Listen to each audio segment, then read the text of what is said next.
Students of class 10th, let's study about the heat and temperature, that is chapter 3.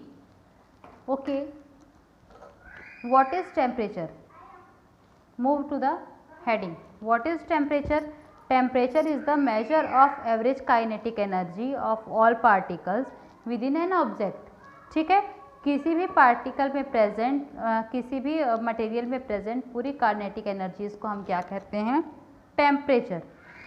Temperature क्या indicates करता है? It indicates that how warm और cold an object is with regards to the standard. कोई भी एक, क्योंकि जब हम टेम्परेचर बोलते हैं तो टेम्परेचर में एक्चुअली कंपैरिजन होता है. ठीक है, जस्ट सपोज हमने कहा कि उसका टेम्परेचर इतना है या उसे फीवर है या उसका टेम्परेचर हाई है, that means we are comparing about the two. Then how can we measure the temperature? Temperature is measured by the thermometer. ठीक है, ये दिख रहा है cold, warm and hot shown by the same scale. Cold ठंडा, lukewarm कुनकुना and hot means गर्म. Now what is the scale to measure the temperature? Actually 3 types of scale are used in standard, that is Fahrenheit scale, Celsius scale and Kelvin scale. Fahrenheit scale is temperature scale used mostly in United States. Fahrenheit scale is used mostly in the United States. Where about the Celsius scale? It is the scale used mostly in other countries and in science. Based on 0 degree C to 100 degree C, when we are studying about the freezing point or boiling point, we are using the degree centigrade na. Okay, 0 degree centigrade is freezing point of water and 100 degree centigrade is boiling point of water. ठीक है, so that is the Celsius scale. Where is Kelvin scale? It is used by the scientist where all of the numbers are positive. It is based on the idea of absolute zero. Please don't tell about the absolute zero. We will study in this chapter about the absolute zero. Okay, how you convert the scales from each other.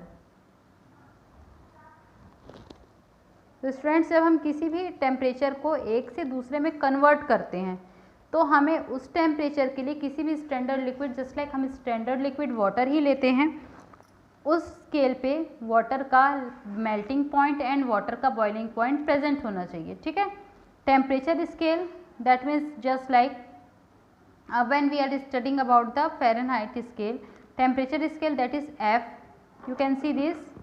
Okay, freezing point 32 is the freezing point in Fahrenheit scale. Boiling point is 212 and freezing point is again 32.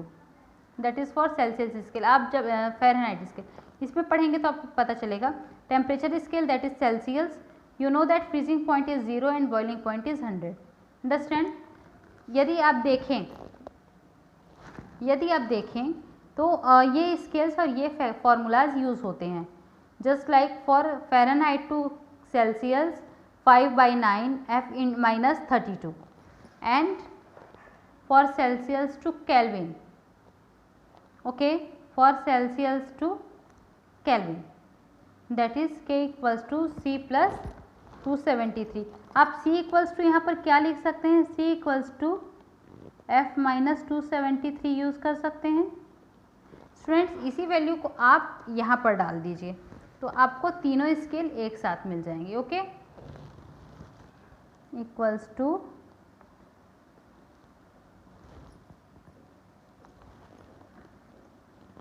K - 273.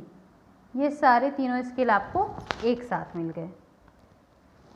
Students, then what is the absolute zero? Word आपने एक सुना, absolute zero. ठीक है, absolute -273 degree Celsius. Okay, -273 degree Celsius और 0 kelvin. with the help of this formula we get this, with the help of this formula. ठीक है, with the help of this formula we get this, यहाँ पर लिखा हुआ है 0 Kelvin equals to -273 degree centigrade. It is also called the absolute zero because temperature below this cannot be attained. This is the least temperature that we can possibly achieve.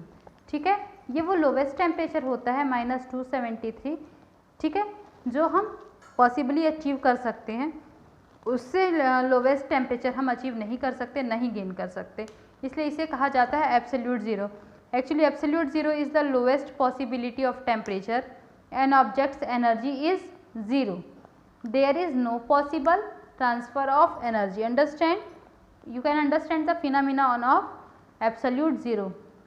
Now if both objects are same temperature, then that is the no transfer of energy, you know that, ठीक है. and actually there are two conditions जहाँ पर energy transfer one material से दूसरे material पे नहीं होगी. Energy transfer होने के लिए हमेशा कम से कम दो ऑब्जेक्ट्स का होना ज़रूरी है. एक देने वाला होगा तो दूसरा लेने वाला होगा. यदि देने वाला बस है, लेने वाला कोई नहीं है, तो एनर्जी ट्रांसफ़र नहीं हो सकती. देयर आर टू कंडीशंस, ठीक है, there are two conditions. Actually energy always transfer from hotter to the cold object. Energy always transfer from the hot object to cold object. But there are two conditions in which no energy transfer is found. That is, if both objects have same energy and at is the temperature of absolute zero. यदि दोनों objects जो हैं उनकी energy same हो, ठीक है, temperature same हो, या टेम्परेचर क्या हो, एब्सोल्यूट ज़ीरो हो, तो इन दो पॉइंट्स पे आप एनर्जी का ट्रांसफ़र नहीं कर सकते. Next topic is heat. What is heat? Actually it is the transfer from the particles of an object due to the temperature difference. Heat मतलब ऊष्मा या गर्मी, ठीक है. हीट क्या हो रहा है? हीट एनर्जी का ट्रांसफ़र है एक ऑब्जेक्ट से दूसरे ऑब्जेक्ट में, ठीक है. Students, I can give you the example about it. About what? About the heat. ठीक है, ध्यान से सुनेंगे. हीट मीन्स ऊष्मा या गर्मी, ठीक है. जब कोई भी किसी की भी वस्तु का टेम्परेचर हाई होता है, हीट मीन्स आप इसको also you can also understand this by the word of temperature, ठीक है. Actually heat is the process of transfer temperature, इसको भी समझ सकते हैं, ठीक है. देखिए, जब कुछ खाना गरम गरम बनता है तो उसकी स्मेल बहुत जल्दी भागती है, ठीक है. और वहीं आप फ्रिज से निकाल के कोई चीज़ को खोलो या बहुत ठंडी चीज़ों को खोलो तो उसकी स्मेल जल्दी नहीं फैलती. क्यों? क्योंकि हीट से ऑब्जेक्ट में क्या होती है, हीट से ऑब्जेक्ट का की जो एक्चुअली मॉलिक्यूल्स की जो मूवमेंट होती है वो बढ़ जाती है. Understand. Then units of heat. CGS system centimetre gram second, that is 1 calorie heat, ठीक है. 1 calorie heat is the amount of heat required to raise the temperature of 1 gram water, ठीक है. इससे इतना बढ़ाने के लिए या किसी भी 1 टेम्परेचर 1 डिग्री सेंटीग्रेड पे बढ़ाने के लिए होता है, तो 1 कैलोरी कहते हैं. और 1 किलो कैलोरी इज़ 1000 कैलोरी. क्यों? क्योंकि किलो लगा हुआ है. Then joule. 1 calorie equals to 4.18 joule. 1 kilocalorie is 4.18 into 1000 joule.